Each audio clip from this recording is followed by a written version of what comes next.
Están al aire. Muy buenas tardes, gracias por acompañarnos el día de hoy en esta barra de opinión de la Red Nacional de Adelante, consejero Consejeras. Vado. Muchas gracias. Buenas tardes, gracias por acompañarnos el día de hoy en la barra de opinión de la Red Nacional de Consejeras y Consejeros Electorales por una democracia incluyente.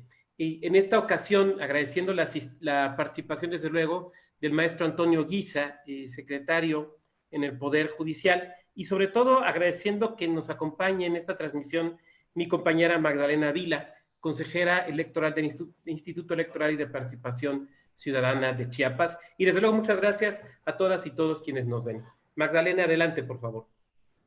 Muchas gracias, querido Octavio Vado. Pues es un placer estar aquí con todos ustedes. Gracias por sintonizar el canal. Y pues bueno, nos reúne la tarde de hoy un tema por demás importante a cargo del maestro Antonio Guisa, que es secretario del Poder Judicial de la Federación y pues quien trae el pulso principalmente sobre los derechos humanos y las violaciones que existen a estos derechos por parte de los particulares, que es el tema que voy a tratar. Antes de darle el uso de la voz a nuestro invitado especial, quiero enviar un cordial saludo a todas y a todos, un abrazo solidario a todos quienes hayan perdido algún familiar y pues a seguir invitándonos a quedarnos en casa y a cuidarnos y que todos gocen de una salud muy importante en estos días. Querido Antonio, pues es un placer renacer y está de lujo esta tarde contigo para podernos compartir tus experiencias, tus conocimientos en esa materia que pues está por demás. Sabemos que dominas y que tienes una gran experiencia, muchas experiencias que compartirnos. Te cedo el uso de la palabra y vamos comentando respecto a todo lo que nos tengas que comentar. Muchas gracias.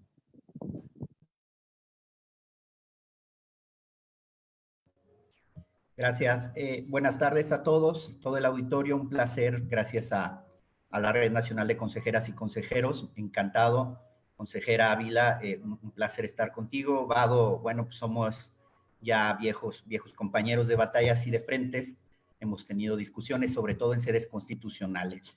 Rápidamente me presento y les explico la dinámica. La idea es hacerlo de una manera muy ágil, sobre todo pensando en que tenemos poco tiempo y además para evitar pues cansarlos con un monólogo. Mi nombre es Antonio Guisa, como bien dijeron, soy secretario ya, tengo muchos años en el Poder Judicial de la Federación, cerca de 15 años como secretario en juzgados de distrito y tribunales de circuito mixtos, donde pues naturalmente vemos asuntos de derechos humanos.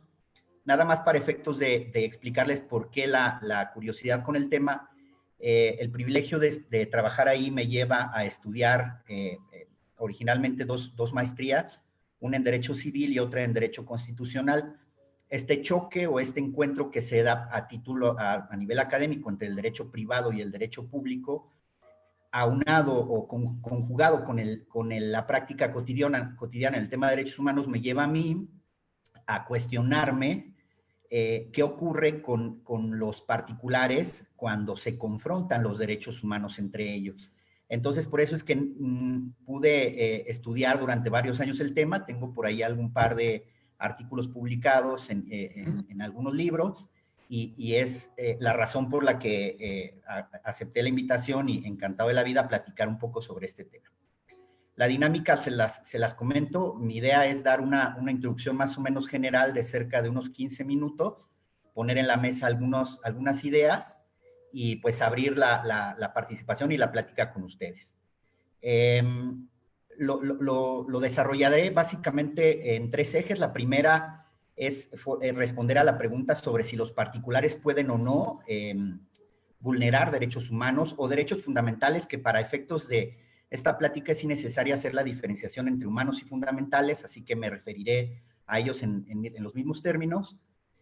La pregunta acerca de si los particulares pueden vulnerar derechos humanos, en caso de responderla afirmativamente, pasamos de inmediato a explicar un poco el cómo se despliega en la práctica, cómo se construye o cómo se ha ido construyendo en la dogmática jurídica, cómo se ha confrontado en sede jurisdiccional, y cerraré con algunos ejemplos paradigmáticos ya en sede jurisdiccional que parece que darán mucho de qué hablar. Excluyo de antemano, una disculpa, excluyo el tema de la procedencia del juicio, claro, seguramente saldrá por ahí en algún momento, pero la procedencia del juicio sobre contratos de particulares tiene una dinámica distinta que se encuadra en un marco propiamente teórico del juicio de amparo, de naturaleza, de los actos de autoridad, de los actos de particulares, que, salvo su mejor opinión, ameritaría una conversación exclusiva sobre eso. Entonces, sin perjuicio de que, por supuesto, puedan surgir cuestiones al respecto, me enfocaré en el tema de la procedencia de los medios de impugnación con los actos de particulares, sino el conflicto sustantivo que ocurre entre ellos. Bien, responderemos la primera pregunta. ¿Los los particulares pueden vulnerar derechos humanos? Pues, como dice Gregorio Pérez Barba, parece que cualquier persona no jurista con un dejo de racionalidad mínimo responderá que sí. Entonces, ¿por qué los juristas, por qué los abogados hemos llevado tantas décadas o inclusive siglos discutiendo sobre esta cuestión? Y es donde platicaremos un poco, pero la respuesta en un sentido categórico es que sí. Los particulares, por supuesto, que pueden tener derechos fundamentales. Cito algunos ejemplos que pueden justificarse, no los platico en sede jurídica, sino ejemplos de la cotidianeidad que permitirán al auditorio darse cuenta de que efectivamente pues, los derechos humanos nos rodean de tal manera que permanentemente estamos actuando a la par de ellos y pues en cierto sentido, directo o indirecto, vulnerándolos. Los ejemplos que doy, por ejemplo, en los barrios aquí en México es muy común. En ejercicio de la libertad de culto, pues la gente adora al santo y lo saca a la calle 1 o 2 días, hacen una kermés, una verbena, cerrando el tránsito y por supuesto vulnerando la libertad de tránsito de otro grupo de personas. Ahí estamos viendo claramente una confrontación entre un ejercicio de libertad de culto que en razón de esto, pues vulnera la libertad de tránsito. Otro ejemplo, también ya lo tuvimos en México, fue un caso paradigmático, pues es el de las escuelas privadas que prohíben, por ejemplo, a los muchachos traer el pelo largo. Hubo un caso de un chamaquito en el norte del país que no recuerdo si fue kinder o primaria, fue muy, muy mediático, que lo suspendieron porque no se quería cortar su cabello largo.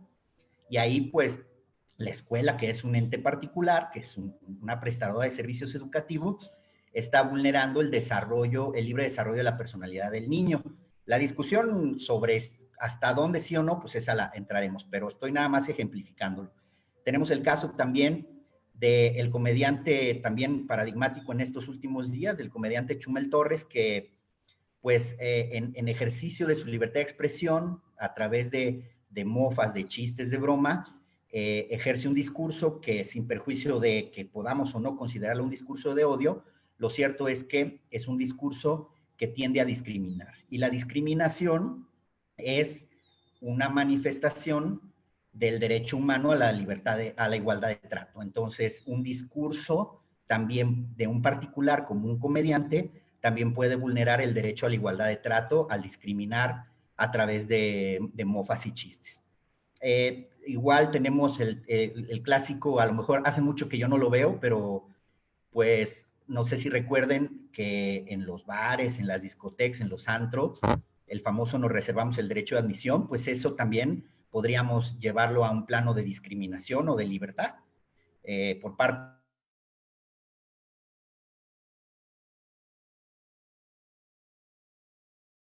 Inclusive, pues podemos pensar en la vulneración que puede hacer un padre de familia con 2 hijos, al consentir más a uno que a otro, al darle más regalos a un hijo que a otro, a lo mejor en el extremo que pone a un hijo a trabajar sacándolo de la escuela y para pagarle al otro la mejor escuela. Podríamos pensar que también un padre puede estar vulnerando los derechos de su menor hijo, discriminándolo o vulnerando libre desarrollo de la personalidad, etcétera. Como ven, en todos lados los tenemos y a mí me parece, quería ejemplificar un caso también paradigmático que da mucho de qué hablar y que creo que es hacia donde debemos comenzar a redirigir la discusión sobre los particulares, y es el caso de las redes sociales.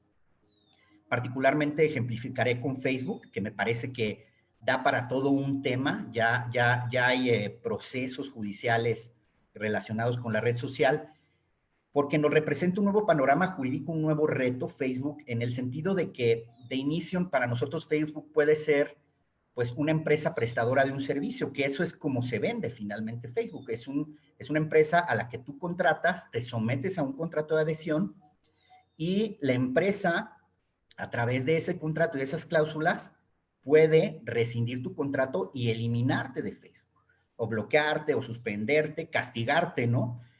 Y esto, pues, de inicio nosotros digamos, bueno, podría ser simplemente la rescisión de una cláusula contractual de forma unilateral, o también podríamos llevarlo a una discusión en relación con el tema de los derechos humanos. ¿Y por qué?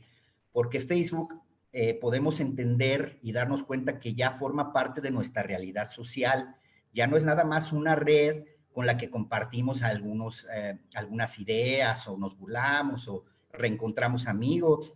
Se vuelve un sistema publicitario y se vuelve prácticamente una extensión de nuestra realidad. Hay un estudio muy, muy bonito de 2015 que lo califica como una prótesis, que las redes sociales se convirtieron en una prótesis de nuestra realidad. ¿Qué significa? Que podemos vivir sin ella, pero en la actualidad, al vivir sin ella, estaríamos incompletos. Entonces, estoy jugando un poco con las palabras y siendo un poco dramático. Podemos llevar al grado de imaginarnos que cuando te expulsan de Facebook, de la comunidad, en realidad lo que te están haciendo es excluirte de un ente comunitario, desterrarte de una realidad virtual en donde a lo mejor tienes ya gran parte de tu vida construida, recuerdos, es más, conferencias, negocios, un sinnúmero de actividades que tú tienes ahí, y que una empresa privada decide eliminarte o, como les digo, excluirte de una comunidad. Entonces ahí podemos ver ya un discurso dirigido de otra manera. Y además en Facebook también se da otro fenómeno, porque la forma en que te excluye o te expulsa es a través del incumplimiento de las normas de Facebook. Facebook inició en 2004 con un decálogo de buena voluntad por parte de Mark Zuckerberg, y luego Facebook va llegando, incrementando el número de usuarios hasta llegar a 2,000 millones, de tal manera que ya no puede ser un ejercicio de buena voluntad, y entonces transitan en su reglamentación a unas condiciones de prestación, a una declaración. Parece hasta como si fuera una especie de contrato social, porque primero es un decálogo de buena voluntad, se incrementa el número de usuarios, se vuelve una declaración de principios. Después del escándalo de Cambridge Analytics, Facebook decide transitar hacia condiciones de servicio y convertirse en un prestador de servicio. Pero ese prestador de servicio, que tiene reglas, tiene una especie de pequeño tribunal que inclusive podría ser inclusive algorítmico, que decide si tu discurso, si tu publicación, si tu imagen es de odio, es vulneratoria o atentatoria contra un grupo vulnerable, etcétera. Entonces, no solamente tenemos en la red social un destierro, una expulsión, sino que se hace a través de una especie de tribunal de particulares que, además de que no te somete al tribunal, simplemente te avisa y te saca. Se da como un fenómeno muy interesante ya en la vulneración de derechos fundamentales en redes, porque tenemos la vulneración y tenemos además una especie de tribunal. Y no solamente tenemos ese tribunal formal, sino que tenemos a la vez, a través de redes, un tribunal informal que puede acabar con tu carrera política, académica o profesional, como ocurrió, por ejemplo, con el movimiento de Me Too, con el que yo coincido plenamente, pero a través de un movimiento de Me Too en redes, se decide juzgar y condenar a cierto grupo de personajes que atentaron contra la libertad sexual de las mujeres, ¿no?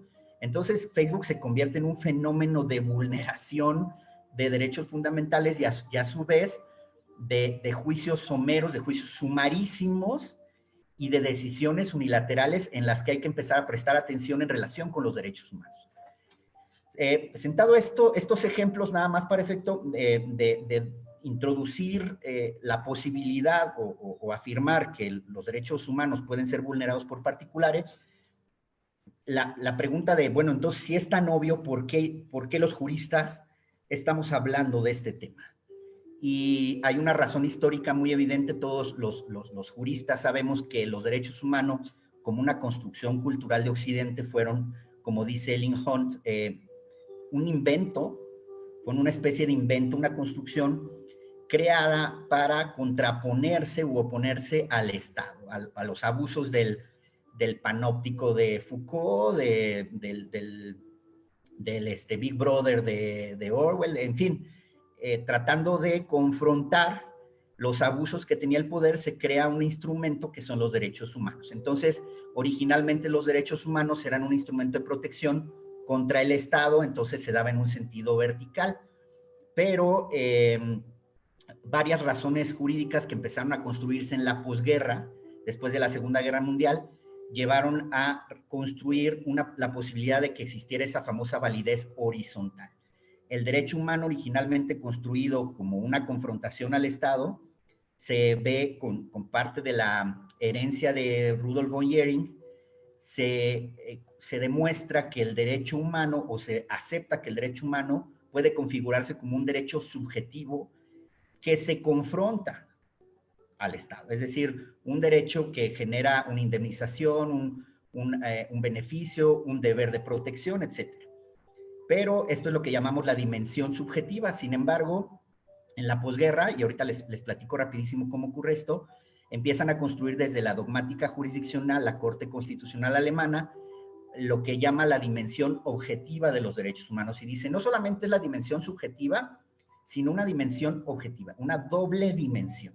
Esta dimensión objetiva se traduce en que los derechos humanos permean en todo el ordenamiento jurídico. Son un punto de partida, un punto de inflexión, un punto de interpretación de todo el ordenamiento, y lo dicen ellos con una palabra que es poco usada en el ámbito jurídico: irradian en todo el sistema. Me parece que este concepto que hacen los alemanes es el equivalente en la actualidad a la interpretación conforme, al principio pro persona. Es decir, nosotros ahora todo, absolutamente todo, tenemos que verlo, así como dicen las feministas, con los lentes de género. Nosotros los constitucionalistas decimos, tenemos que verlo todo con los lentes de derechos humanos. Y entonces esto implica, no hay razón para excluir a los particulares, implica particulares, poder judicial y poder legislativo. El poder legislativo también está obligado, de hecho me parece que el poder legislativo, su guía toral deben ser los derechos humanos, dice Garzón, que es un coto vedado. Los derechos humanos, ninguna mayoría legislativa puede incorporar ninguna legislación que vulnere derechos humanos. Y este inclusive es el argumento más jurídico, más sólido en el tema del aborto, porque por más mayoría democrática que tengamos, si ya está decidido que el aborto está relacionado, vinculado a la libertad de la mujer, al libre desarrollo de la personalidad de la mujer, a la libre elección, entonces ninguna mayoría democrática puede ir contra un derecho fundamental. Entonces los derechos fundamentales humanos permean, irradian con esta doble dimensión en todo el sistema.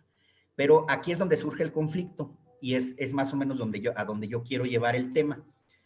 Podemos entender que los derechos humanos efectivamente se vuelven este punto de inflexión, pero hay dos maneras de entenderlo, y la Sala Constitucional Alemana o el Tribunal Constitucional se dividió en dos. La sala laboral, que como sabemos el derecho laboral tiene un desarrollo social mucho más sensible en razón de los temas que trata, o de los sujetos que son parte del derecho laboral, decide entender que los derechos humanos pueden ser aplicados directamente, es decir, no son una norma de interpretación, no son un parámetro de discusión.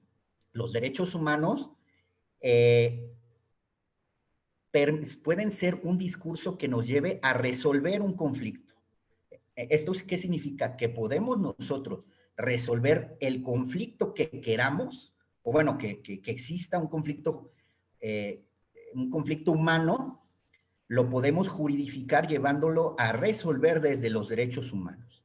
Y la sala conservadora, que es la sala civil, siempre orientada por el espíritu libertario privatista de los decimonónicos, dice, no, los derechos humanos, si bien irradian y permean, lo hacen penetrando a través de la legislación, lo hacen a través de los conceptos legislativos, de las cláusulas abiertas, de los conceptos de textura abierta o generales que tenemos en las leyes ordinarias.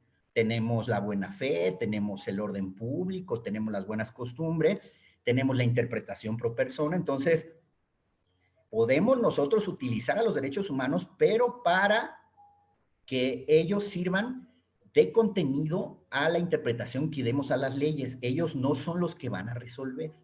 Y entonces tenemos la eficacia horizontal directa que establecen los laboralistas y que dicen hay que resolver o podemos resolver desde los derechos humanos, y la eficacia o la validez horizontal indirecta de los civilistas que dicen no, cuidado, respetemos al legislador, respetemos los contratos, respetemos la autonomía de la voluntad. Y es ahí donde surge el verdadero conflicto. Tenemos por un lado la postura que nos dice los derechos humanos son nuestra guía, son el faro que nos guía mientras navegamos por el océano jurídico, y la postura que nos dice no, en realidad nosotros navegamos en un barco de derechos humanos, es nuestro rompeolas. Y ese es el verdadero conflicto, desde donde podemos nosotros resolver los dilemas jurídicos que se nos presentan.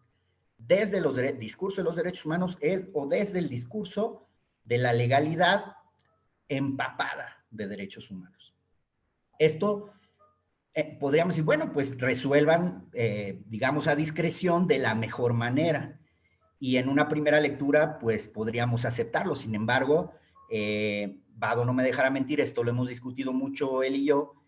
En realidad, la resolución desde la ley nos puede llevar a un sentido totalmente distinto a resolver desde los derechos humanos. El discurso de los derechos humanos es muy distinto al discurso de la ley. Aunque deberían tienen una compenetración y un origen común, en realidad el discurso puede llevarnos a realidades totalmente distintas o a soluciones totalmente distintas. Y cierro con estos ejemplos paradigmáticos jurisdiccionales como nada más para aventar la idea y que ya podamos nosotros platicar un poquito de esto. El primer ejemplo, que fue uno de los que a mí me causó mayor curiosidad, es el de un juicio sucesorio agrario. Una mujer titular de los derechos parcelarios fallece y en su testamento, en su lista de sucesión, excluye a su marido. Es decir, el listado sucesoral, en el listado sucesoral están sus hijos, pero no el marido. El marido demanda la nulidad del testamento ante el Tribunal Agrario. Y el Tribunal Agrario le dice, pues es la decisión de la señora conforme a la ley señalar la preferencia de los sucesores en la lista. Se van al Tribunal Colegiado en amparo directo contra la resolución del Tribunal Agrario, argumentando que hay una vulneración a sus derechos fundamentales porque la esposa discriminó al marido al excluirlo del testamento. Y el Tribunal Colegiado, partiendo de esta percepción o de esta concepción de la eficacia horizontal o validez horizontal de los derechos humanos, ampara para efecto de que se revalore la acción de nulidad del testamento, pero tomando en cuenta que hubo una discriminación por parte de la señora. Y entonces ahí ya encontramos un conflicto entre la resolución apegada a la ley que dice, tenemos una lista sucesoral, conforme a la ley es perfectamente válida, y tenemos por otro lado una vulneración a un derecho fundamental. Este es un ejemplo que me parece a mí paradigmático. Tenemos también, hay la Suprema Corte aquí en México durante los últimos años trató de construir esta teoría desde mi muy humilde punto de vista. Lo hizo de una forma no sistemática y de una forma un poco aventurada y apresurada que finalmente no logró cuajar. Fue construyendo, hay muchas tesis de la primera sala en relación con la validez horizontal de los derechos fundamentales o de los derechos humanos, y trató de cerrar la pinza con un leading case, una sentencia hito, en la que fue inclusive, pues tuvo un voto en contra, tuvo votos concurrentes muy discutidos, y a mi juicio es una sentencia con una estructura un poco débil. Ocurre que una empresa en 2007, una empresa restaurantera, contrata, o más bien publicita en un aviso clasificado una oferta de trabajo para una promotora de eventos, para un auxiliar contable y para un recepcionista o una, no recuerdo bien, y evidentemente ahí pues señala requisitos, edad, inclusive pues hasta apariencia, seguramente requisitos de edad, etcétera. Se van a la instancia ordinaria civil 3 personas que no cumplen con los requisitos, que no solicitaron el empleo, pero que no cumplen con los requisitos, y 2 personas morales se van también a la vía ordinaria civil, 2 personas morales o asociaciones civiles en contra de la discriminación, demandando a esta empresa el daño moral.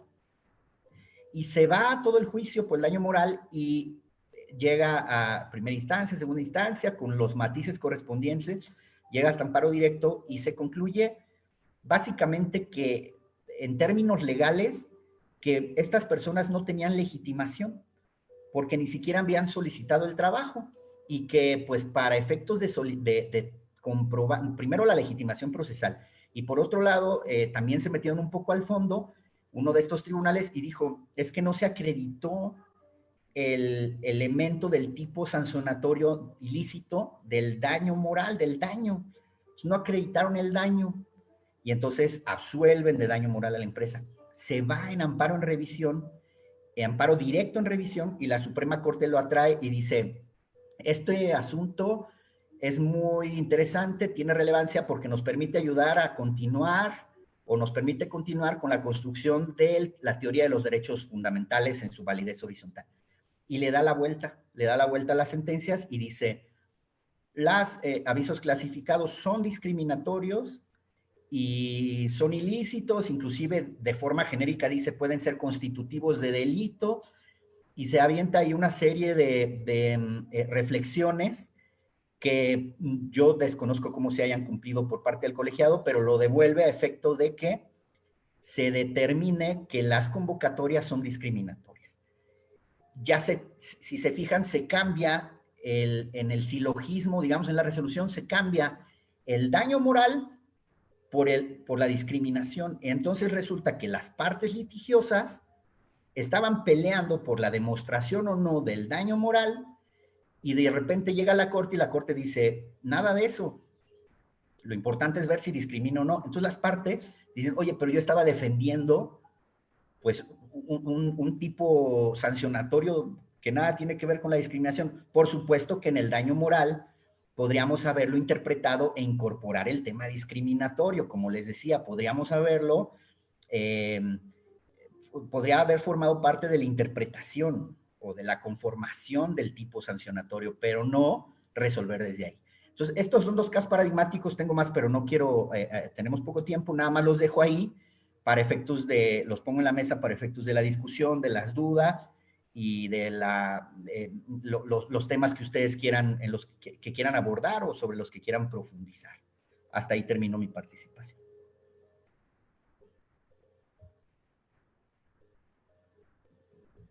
Pues muchas gracias, qué interesante, la verdad. A mí me llamó mucho la atención tu perspectiva, la verdad, debo reconocerlo, no lo hubiese imaginado así.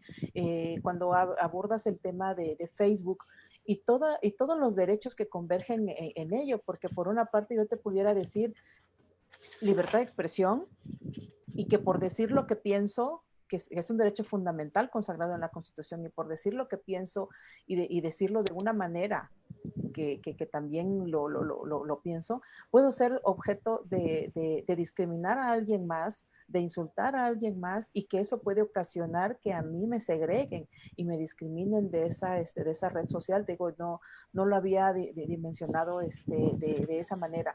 ¿Habrás tenido algún caso en específico respecto a redes sociales que te hayas conocido, haya llegado a los tribunales, por una parte? Y por otra, con esto último que comentabas, llamó mi atención el tema del asunto en el registro agrario nacional. Para mí sería totalmente válido, pues fue la voluntad de la señora dejarlo así. Sus motivos y sus razones tal vez haya tenido para no incluir a su esposo en dicha lista. pero también te digo, puede encontrar aquí también una lucha de derechos fundamentales y hasta dónde pueden estar ellos protegidos y en qué momento puede existir la violación. Entiendo que es una línea como muy delgada entre entre la violación de una y la ponderación y la salvaguarda del derecho de otra. Te escuchamos, Toño. Sí, bueno, en relación con los ejemplos, sí, personalmente no me han tocado proyectar o participar en la resolución de alguno, pero por supuesto que hay públicos a nivel internacional y aquí en México. Les anticipo, por ejemplo, que con Facebook se da, pues es un contrato de adhesión, nadie leemos las condiciones del servicio, de las prestaciones de servicio, y quizá no sepan, pero los conflictos con Facebook, nosotros aceptamos la sumisión expresa competencial en los tribunales de California. Entonces ya quisiera yo ver que cualquiera de nosotros demandemos a Facebook en California.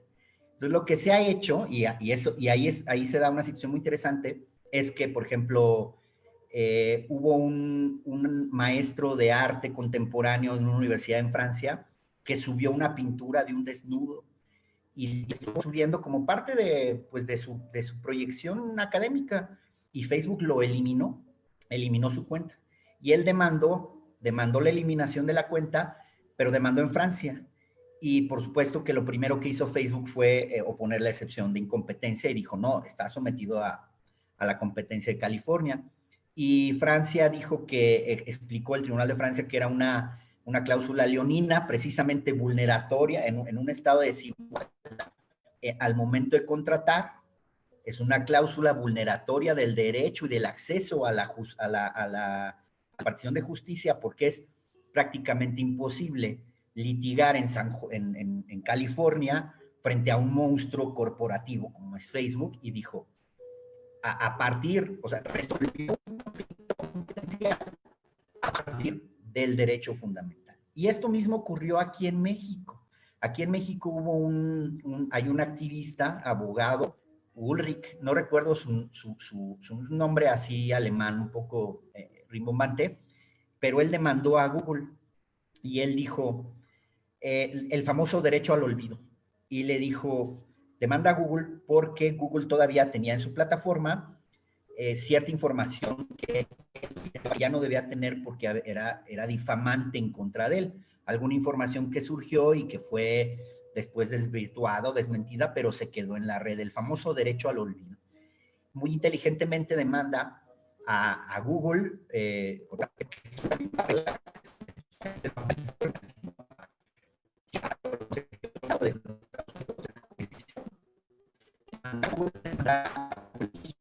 y demanda al CEO de México. Y es lo mismo que hace Google México, dice, bueno, Google Internacional responde y dice, en primera, nosotros estamos nada más rescindiendo. No, con Google dice, es que no hay competencia.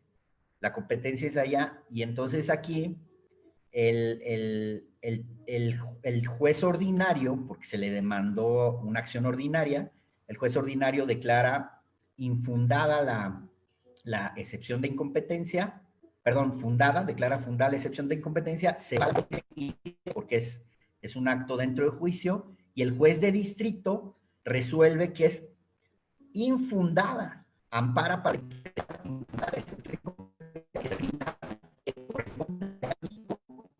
conocer del asunto. Claro que se demostró que aquí Google tenía unas oficinas, etcétera, pero en la excepción de incompetencia, el juez de distrito, además de analizar el tema estrictamente competencial, procedimental, que por supuesto Vado conoce mucho mejor que yo, hace hincapié en la protección de los derechos fundamentales que están en juego. Y dice, los derechos que están en juego en relación con la acción contra Google son de tal envergadura que no podemos nosotros reducirlo, digamos, a una... Y tendremos que entender que ante la gravedad del asunto y bajo la prueba, además, también, por supuesto, procesal, de que hay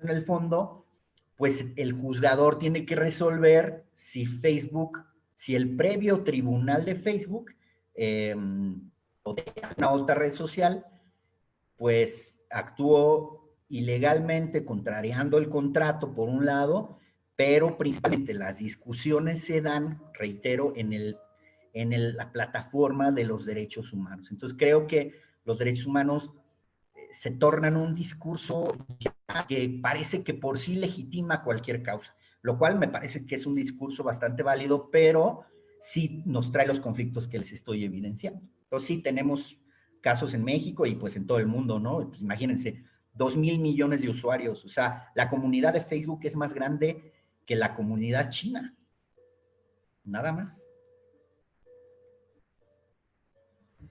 Toño, antes de plantear algunas preguntas, quisiera mandar saludos a algunas de las personas que nos ven.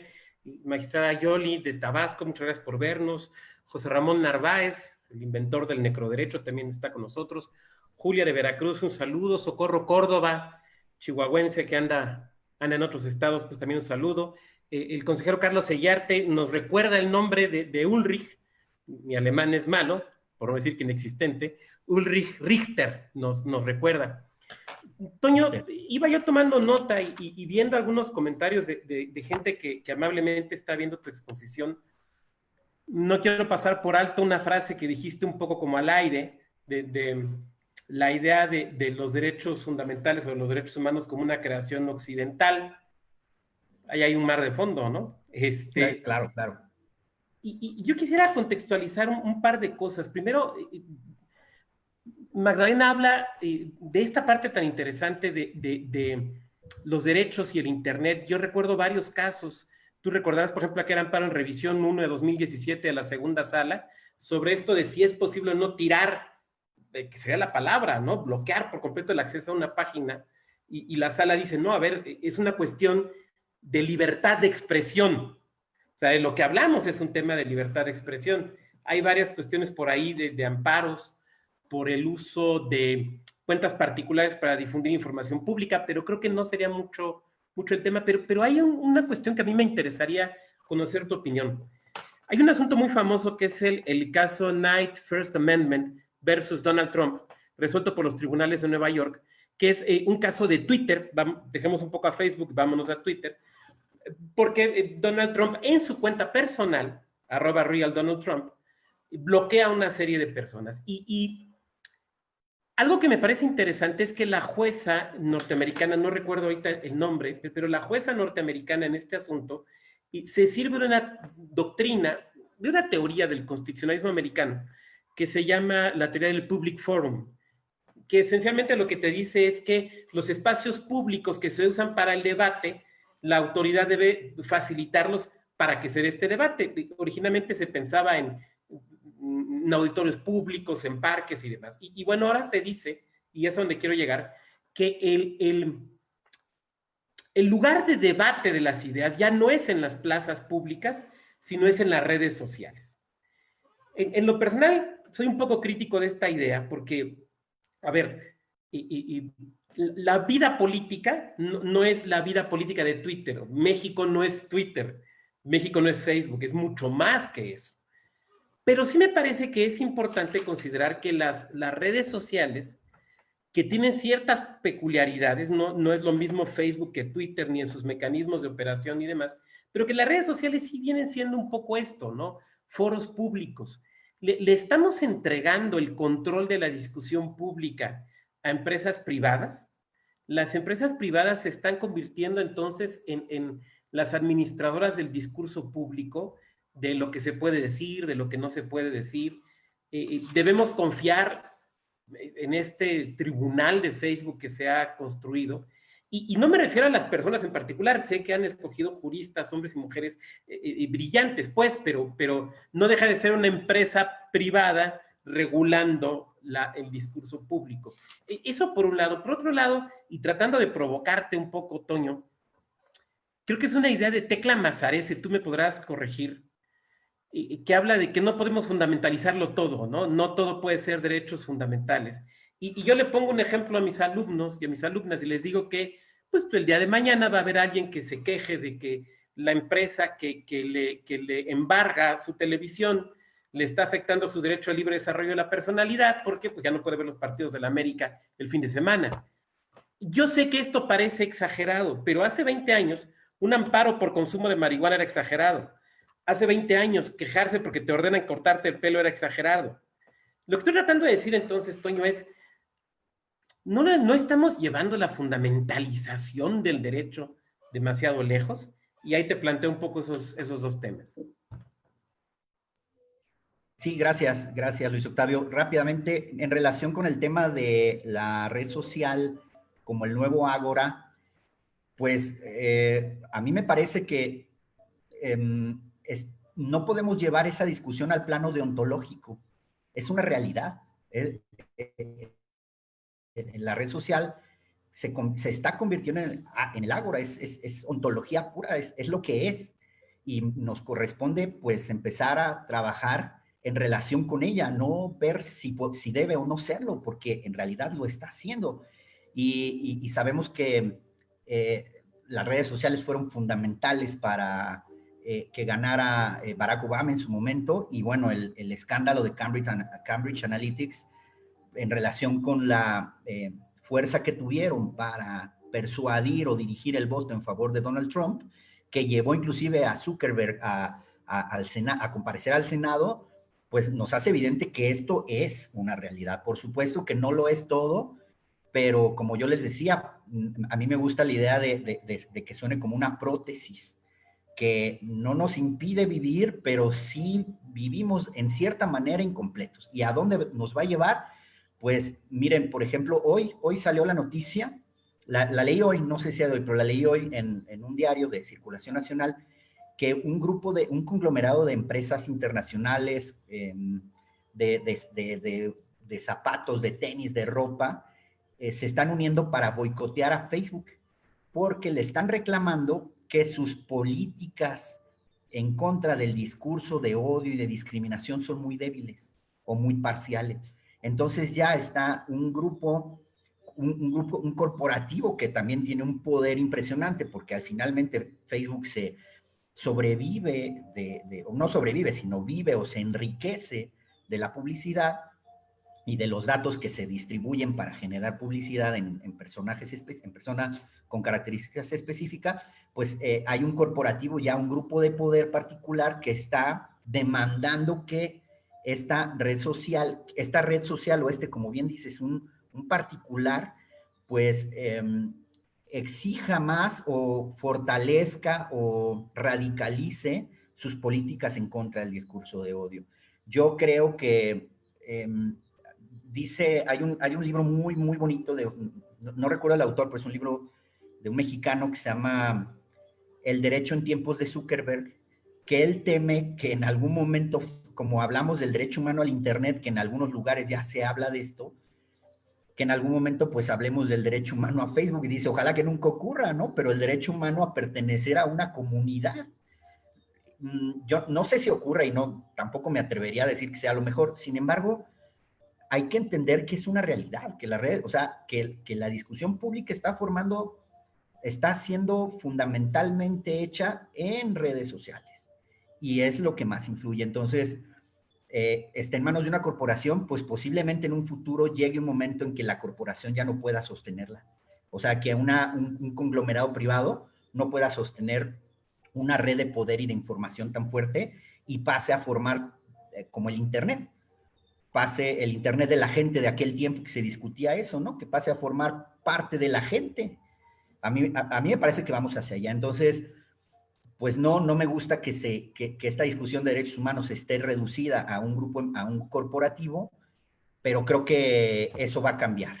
Y en relación con el fundamentalismo del que me hablas, mira, no quisiera meterme en ese tema, me parece que es un tema adicional, pero creo que este es un tema de posicionamiento político, y de posicionamiento político en sentido amplio. Bueno, antes quiero decir que esto de Twitter, yo no soy usuario de Twitter, pero ya ocurrió en México. Ya obligó un tribunal mexicano a un político mexicano a desbloquear a personas, precisamente por esta razón, que es más o menos lo que yo les explico, que en realidad pues ya la discusión es ahí, no puedes obstaculizar la libertad de expresión.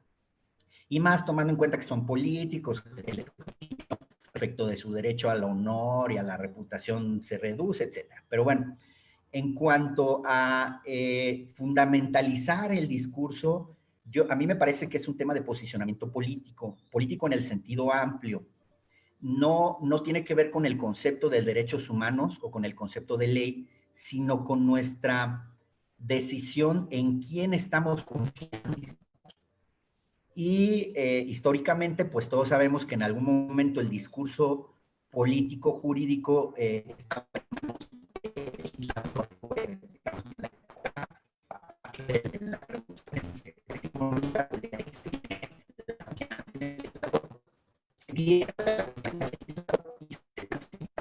generar una especie de confianza en el Poder Judicial como el órgano político que es capaz de equilibrar todas estas problemáticas que tenemos a nivel social.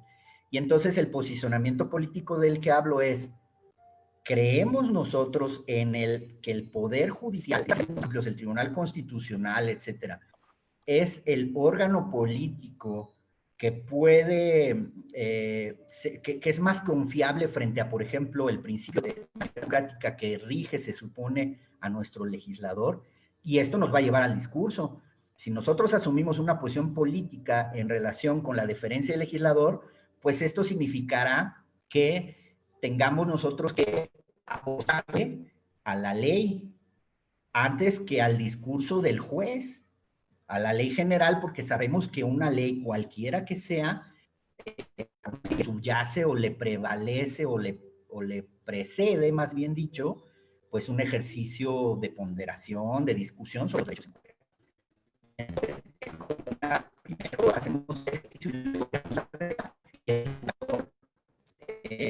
crea la regla y luego la justifica a través de un discurso. Entonces, me parece que es un tema de posicionamiento político. Yo me decanto por el no activismo judicial. Yo creo que estamos descansando demasiado, y sobre todo en países emergentes como México, estamos descansando demasiado la fuerza del Estado en un grupo que sí son peritos, pero finalmente son un grupo de políticos. Nuestra Suprema Corte es un órgano político, que obviamente su discurso tenga que estar fundado y motivado racionalmente, no deja de tener un sesgo político. A mí me parece que estamos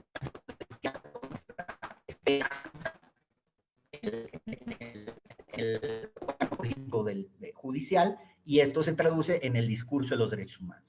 Y sobre todo porque además, reitero lo que dije hace rato, los discursos humanos son un invento, digamos, o sea, no lo digo en sentido peyorativo, pero son una construcción que nos ayuda a justificar nuestra actuación y pone límites al Estado. Pero al final,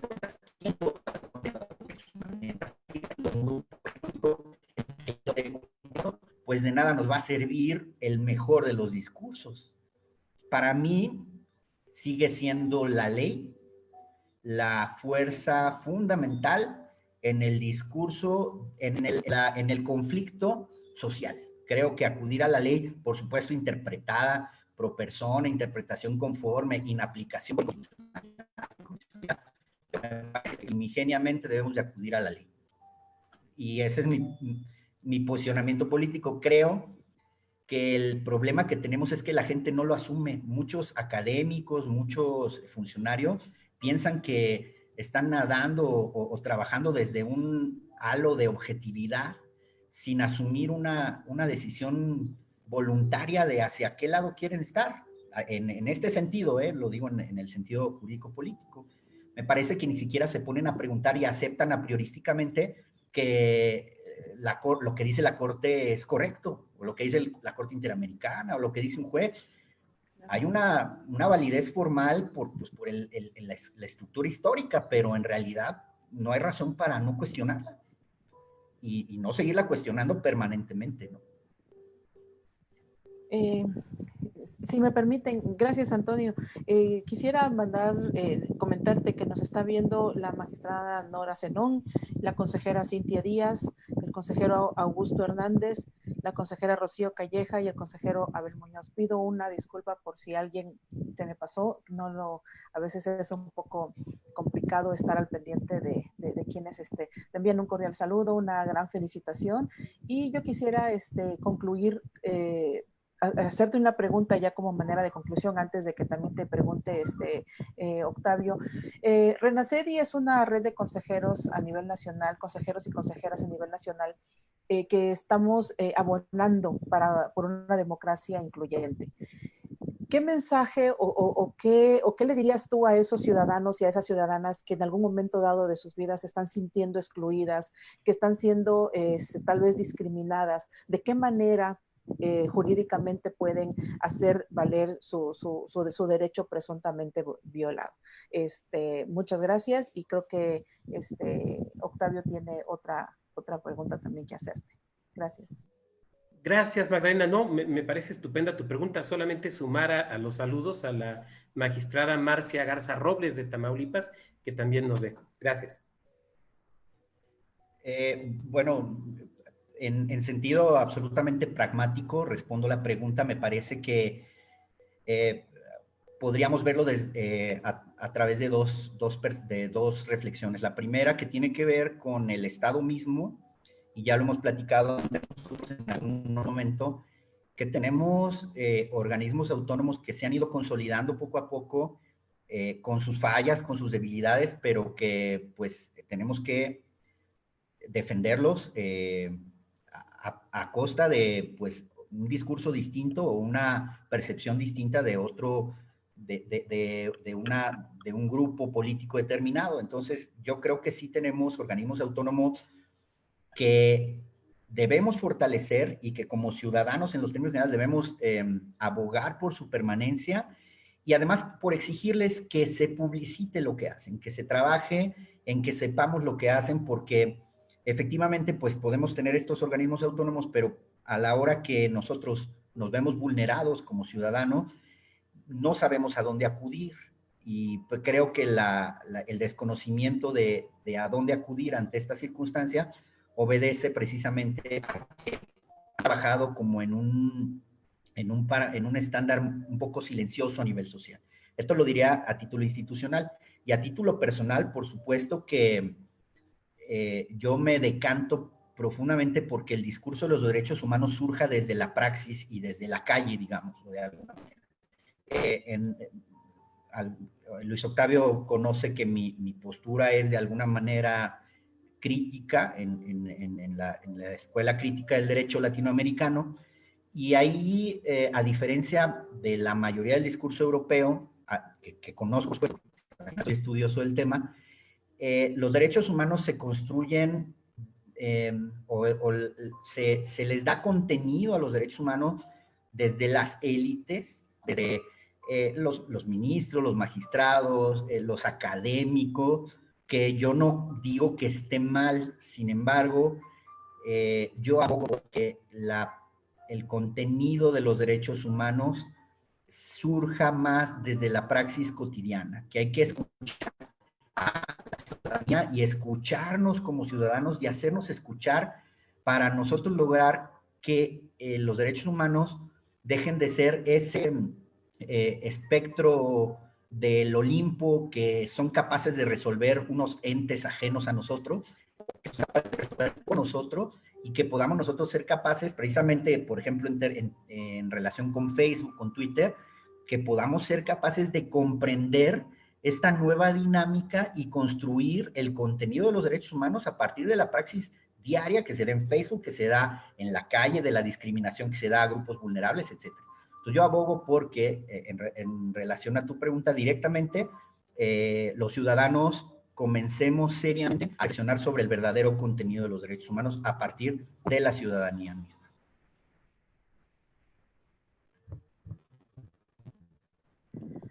Pues bueno, Octavio, ¿alguna reflexión final que quisieras agregar?